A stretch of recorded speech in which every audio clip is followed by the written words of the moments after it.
Hello बच्चों, आज हम करने वाले हैं क्लास 10th का चैप्टर नंबर 12 जिसका नाम है विद्युत यानी इलेक्ट्रिसिटी।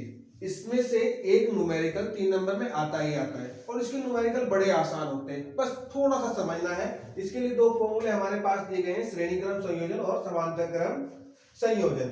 श्रेणी क्रम संयोजन क्या है कि अगर एक ही तार में प्रतिरोध जुड़े हुए हैं तो इसको हम बोलेंगे श्रेणी क्रम संयोजन। कैसे भी जुड़ सकते हैं लेकिन तार एक ही होना चाहिए, ये एक ही तार है तो ये श्रेणी क्रम संयोजन हो गया।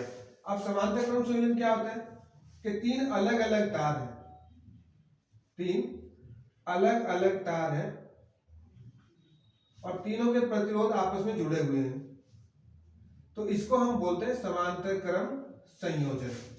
आइए इस सवाल को सोल्व करते हैं बड़े ही आसान तरीके से। सबसे पहले हम ये चेक करेंगे कि हमारे पास जो प्रतिरोध दिए गए हैं वो कैसे क्रम में, श्रेणी क्रम या समांतर क्रम। तीन प्रतिरोध हमें दिए गए हैं, 3 ओम 3 ओम 3 ओम। ये कैसे क्रम में है? ये समांतर क्रम में है। समांतर क्रम का फॉर्मूला हमारे पास क्या है? 1/r equals to 1/r1 plus 1/r2 plus 1/r3। ये हमारा, इसमें आप किसी को भी कुछ भी मान सकते हैं। ये r1 हो गया, ये r2 हो गया और ये r3। वैल्यू रखेंगे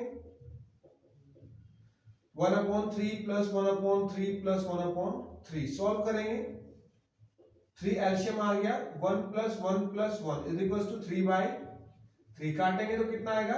1। यानी 1/r इक्वल्स टू आया हमारा 1। r डिवाइड में है तो कहां जाएगा? मल्टीप्लाई में, तो r की वैल्यू कितनी आ जाएगी? 1 ओम। अब हमारा सर्किट कुछ देखने में ऐसा होगा, ये वाला। अब ये हमारे पास कितना था? 4 ओम और इन तीनों को हमने ऐड कर दिया तो कितना आया? 1 ओम। अब ये आपको दिखाई दे रहा होगा कि ये श्रेणी क्रम संयोजन है। श्रेणी क्रम में दोनों को जोड़ेंगे तो क्या आएगा? फॉर्मूला क्या होता है श्रेणी क्रम का? R equals to R1 plus R2। अब ये R1 है आपका, ये R2 है, दोनों को वैल्यू में रख देंगे। यहाँ पे दोनों वैल्यू रखेंगे, 4 प्लस 1 तो कितना आ गया? 5 ओम। यानी कि कुल प्रतिरोध जो आया वो आया है 5 ओम, 5 ओम। यानी कि अब हमें निकालना क्या है? परिपथ में कुल प्रवाहित धारा। कुल प्रतिरोध तो आ गया, क्या निकालना है? परिपथ में प्रवाहित धारा। धारा निकालने के लिए हम लगाएंगे ओम का नियम। ओम का नियम क्या होता है? ओम का नियम, ओम का नियम होता है I equals to V upon R।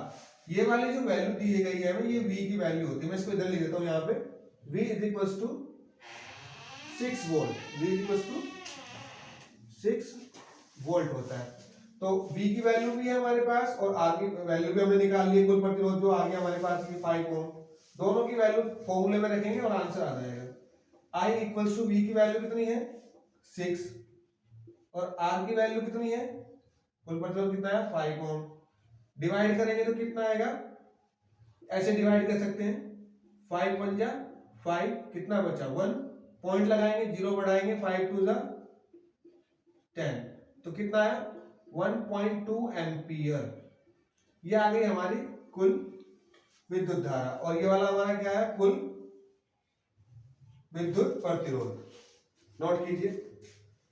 Next हमारा न्यूमेरिकल है, इसको तो ऐसे लिखेंगे, सिर्फ सर्किट चेंज करना है।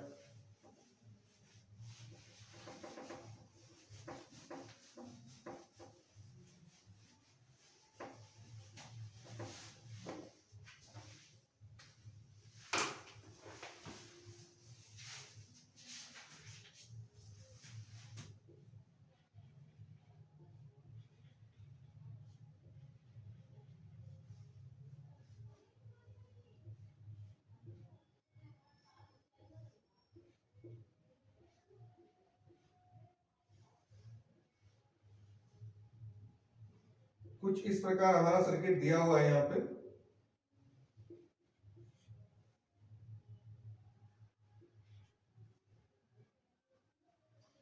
और ये 5 ओम है, ये 10 ओम है और ये 15 ओम है।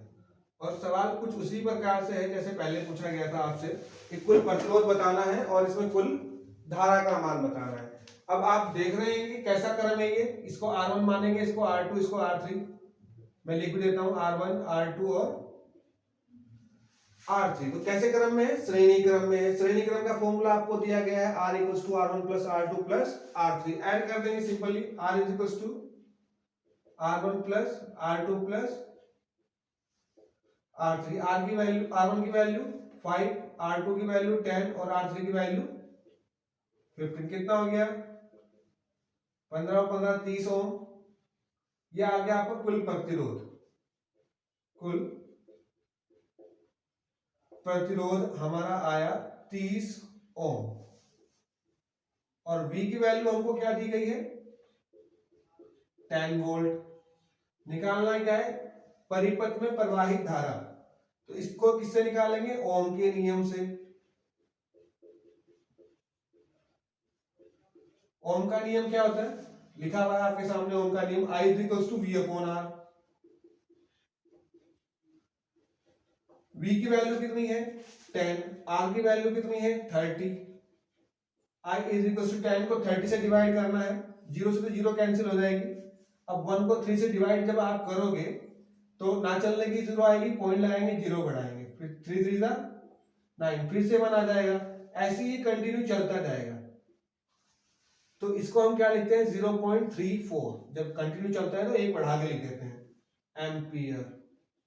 ये आ गई आपकी कुल विद्युत धारा।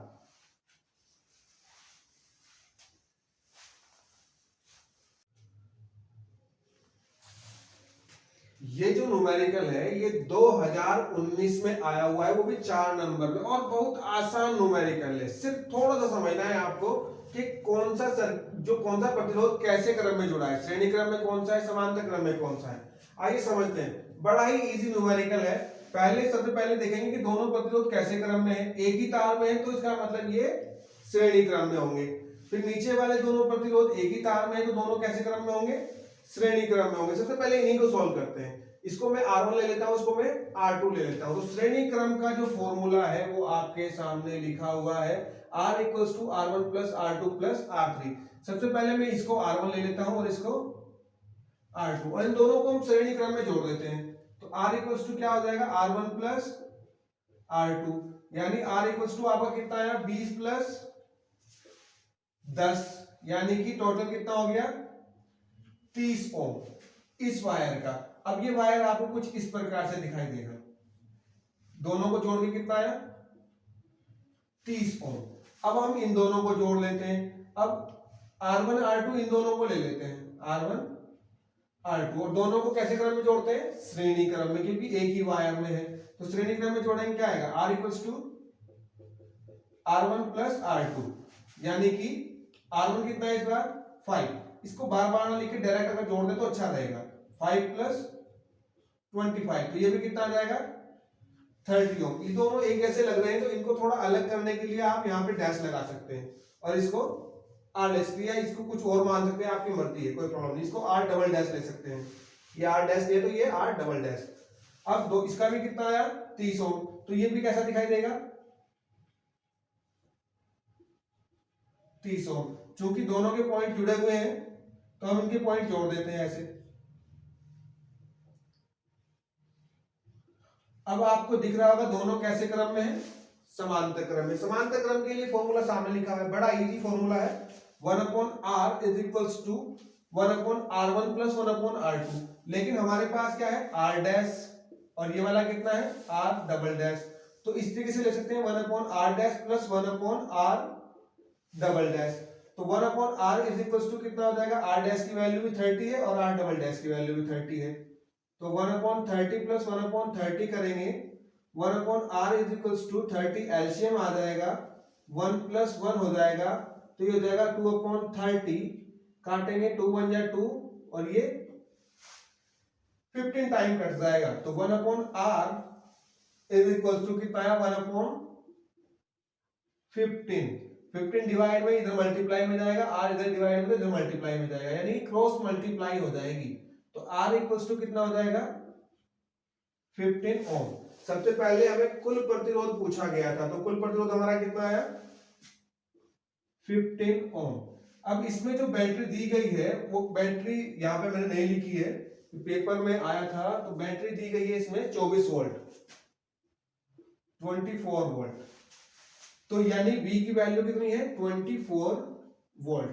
अब क्या निकालना है, परिपथ में प्रवाहित धारा।